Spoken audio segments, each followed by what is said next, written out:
guys, good morning! Welcome dito sa Tagkawayan, Quezon. So for today's video, maglulokit na naman tayo na isang property na medyo affordable price po. And then at the same time, tayo po ay along Barangay Road. Ayan.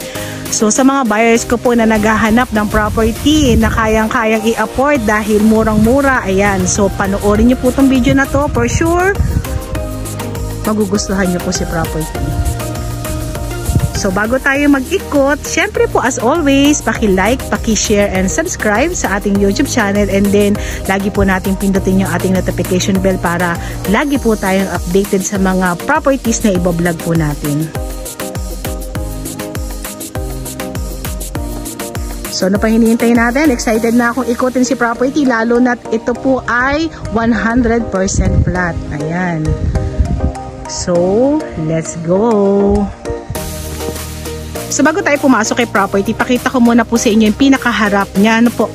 So dito tayo mag-start kung saan meron tayong mga eucalyptus na puno. Ayan. So ito po yung start niya, and then mag-i-end po tayo dun sa may gawin na yon kung saan tayo ay may frontage na halos nasa 66 meters. So medyo masukal yung ating property, kaya hahanap lang tayo ng pwede nating pasukan. Pero kagandahan po nito, yung daan po natin is kapantayan po ni property. Ayan. So pasok na pasok ang ating sasakyan.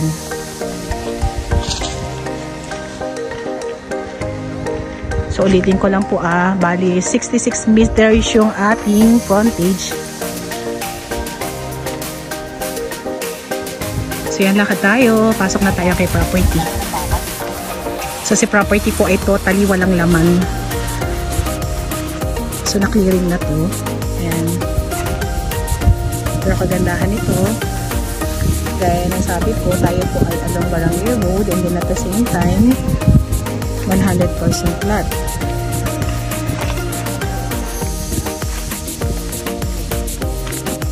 Ayan. So nandito ako sa may pinakakalagitnaan ni property, pero still wala akong makitang mapasukan. Even flat siya, madaling pasukin. Yun nga lang, talagang sagabal po talaga yung mga tumubong mga punong kahoy sa kanya at damo. So nagbabaybay lang ako dito sa may pinakakalagitnaan po, kung saan kaboundary niya po si 6 hectares, kung saan inavail po ng aking buyers ito. Mag-asawa po sila. So shout out po kay buyers ko, napakabait na buyers ko po. Thank you po sa pag-avail. Ayan, napakaganda ng property na inavail nyo. So, ito po yung sa tatay nila, and then ito naman po yung sa anak. Magkatabi lang po yan. So, ito po ay sold out na si 6 hectares. Kasi talaga naman po maganda. So, kung ano man po yung itsura ni 6 hectares, ganun din po yung itsura po ni 2.2 hectares. Ayan. So, ito lang po ay walang tanim. Unlike kay 6 hectares na merong niyugan sa may pinakalikuran. So, si 2.2 ay talagang totally walang tanim.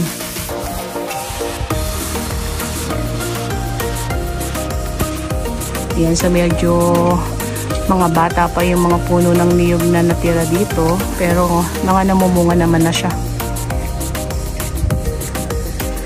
Lakad tayo dito.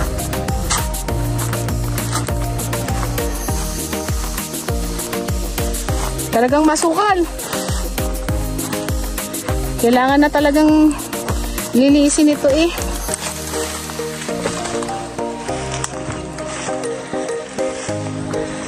So si property po ay pwede natin pagtaniman na po dahil meron tayong source ng tubig. So pwede tayong magtanim-tanim dito like mga mais. Yan, pwede rin pag-alagaan ng mga hayop.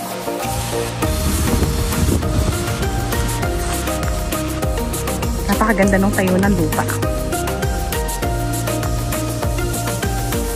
So may ilang mga hardwood tayo rito, pero hindi na ako familiar dun sa mga puno na yan.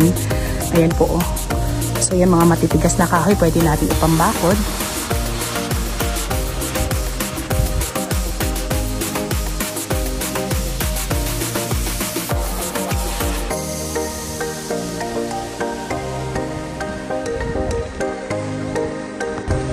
Wow, sarap ng hangin, fresh air. Ganda ni property. Konting linis lang to. Grass cutter lang yung katapat nito. So hindi na tayo makakapunta doon sa part na yon. Talagang masukal na po so hindi ko na makikita yung tatapakan ko. Safety first muna tayo, baka matuklaw tayo ng anaconda dito. So hanggang dito na lang tayo. Ayan. Pero kung malinis to, kayang-kaya nating ikutin kasi napakaganda nung tayo ng lupa. Kaya lang talagang sobrang niya, kapal ng damo. Ayan po. Kung si property po ay malilinis natin, may advice ko po din sa ating mga buyers. Pwede po dito ang poultry, pwede rin dito ang mag-alaga din po tayo ng mga baboy. And then at the same time, katulad na sabi ko, pwede po tayo magtanim ng mga po pwede natin pagkakitaan like mais, sitaw, talong, ayan. So pwede po kay property. So maganda rin dito, dagdagan natin yung mga natitirang niyog.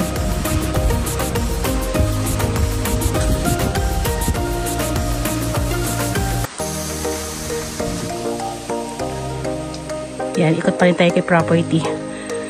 So naghahanap tayo ng magandang view. Ayan. So explain ko na po about sa documents itong property na to habang nag-iikot tayo.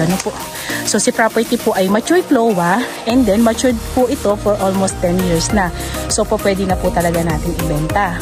Pero patay na po yung mag-asawang nasa titulo, and then yung mga anak na lang po ang nagbebenta. So sila naman po lahat ay nagkakasundo na ibenta na lang po si property.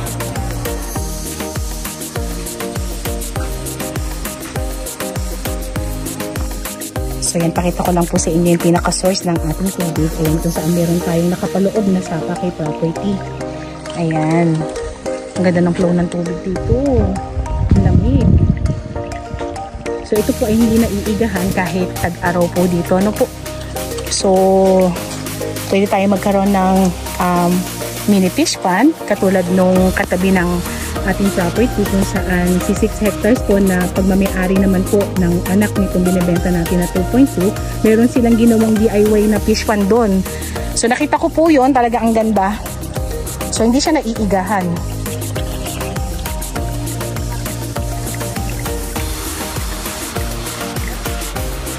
So yan, magigilid na lang ulit tayo. Talagang wala tayong makitang pwedeng pasukan ulit kasi nga puno po siya ng mga ganitong klase ng punong kahoy, tapos dagdag pa natin yung mga ganitong damo. Nakakahiwa kasi yung damo na kayo doon. So gilid na lang tayo.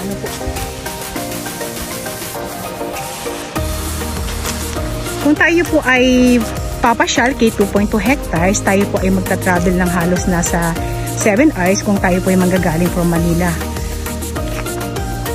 So maganda naman yung road natin.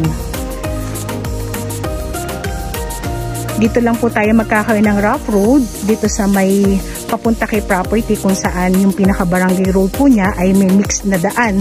So meron po tayong cemented road and then meron pong part na hindi. Pero kagandahan lang, pasok na pasok po yung ating car hanggang dito kay property. So hindi tayo mamumblema. Yung daan naman po natin, hindi naman siya maputik. So kanina hindi naman kami nahirapan pumunta dito kay property.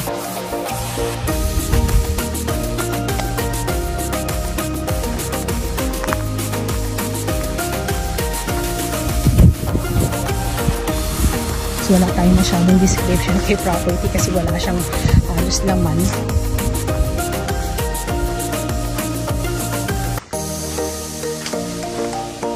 Kagandahan lang po nito, kagaya ng nasabi ko, 100% flat tayo. And then kagandahan po kay property, napakaganda nung pinaka-soil niya. So napansin ko, talagang tutubo kahit anong tanim mo kay property. So hindi siya pangit yung yung lupa niya. So ayan, hindi natin tatapusin yung ating vlog hanggat hindi natin nabibigay yung price po natin kay property. Kagaya ng nasabi ko, kung kayo po ay naghahanap ng farm lot na talaga namang afford na afford, ito na yung i-avail nyo. So ipa-reserve nyo na po ito. Meron po kaming mga numero sa taas ng aming screen kung saan nandun po ang aming WhatsApp and Viber para po ma-message nyo na po kami kung sakaling gusto nyo po si property. So ayan, nasa taas po ng inyong screen yan. So price reveal na po tayo. Si property po ay binebenta sa halagang 39 pesos per square meter. So saan ka pa? Napaka-cheap nung price natin. Ayan, so ito ay along Barangay Road pa. Pagbaba mo ng sasakyan, property na agad. So ikaw na lang po ang magde-develop po kay property. Ano po?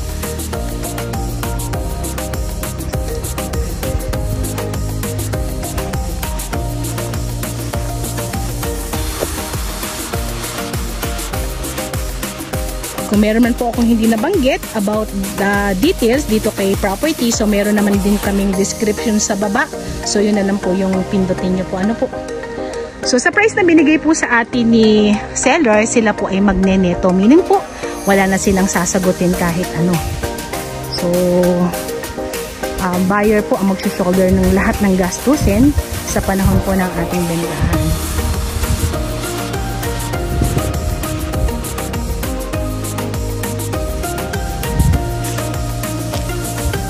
So yan, bago tayo mag-end ng ating vlog, dagdag info lang po about dun sa may pinaka-barangay road po natin. So as of now, hindi pa po siya cemented barangay road, pero kagandahan nito, kanina po ay nagtanong-tanong din po kami kung bakit maraming heavy equipment na dumadaan po sa ating may pinaka-barangay road. So sabi po nila, meron kasing project si governor po dun sa may pinakadulo ng ating property, dun sa may pinakadulo ng barangay road, kung saan meron po silang din develop po doon na parang business or project. So soon, ito pong daan na to ay masisemento na. And then kanina, napansin din namin, maraming nagdadaan ng mga sasakyan dyan kung saan nakapark yung aming sasakyan. So nakichika po tayo. Ano po? So marami po palang nag-avail ng property dyan sa may gawi dyan. So maraming mga 4 wheels na dumadaan. So binibisita nila yung mga property po nila.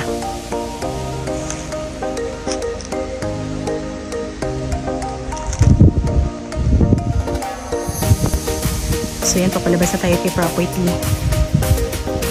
So kagandahan lang po kasi dito kay Tagkawayan, kung dito po kayo mag-a-avail ng property, napakaganda pong mag-avail ng farm lot po dito. Ano po?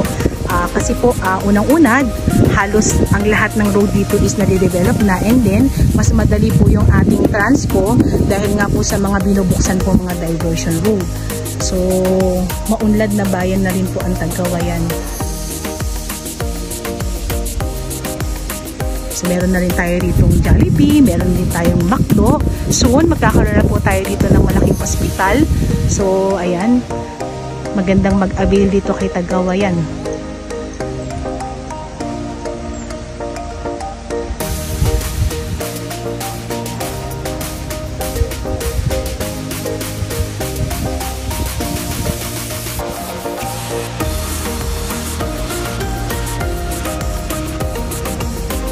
Labas na tayo kay property. So by the way, it's me again, Olive, dito po sa Greenfield Realty. And then ulitin ko lang po, salamat po dun sa laging nag-aabang ng ating mga vlogs, and then salamat din po sa patuloy na nagtitiwala po sa amin, sa grupo po namin, and then salamat din po sa mga nag-avail ng mga property po. Ano po,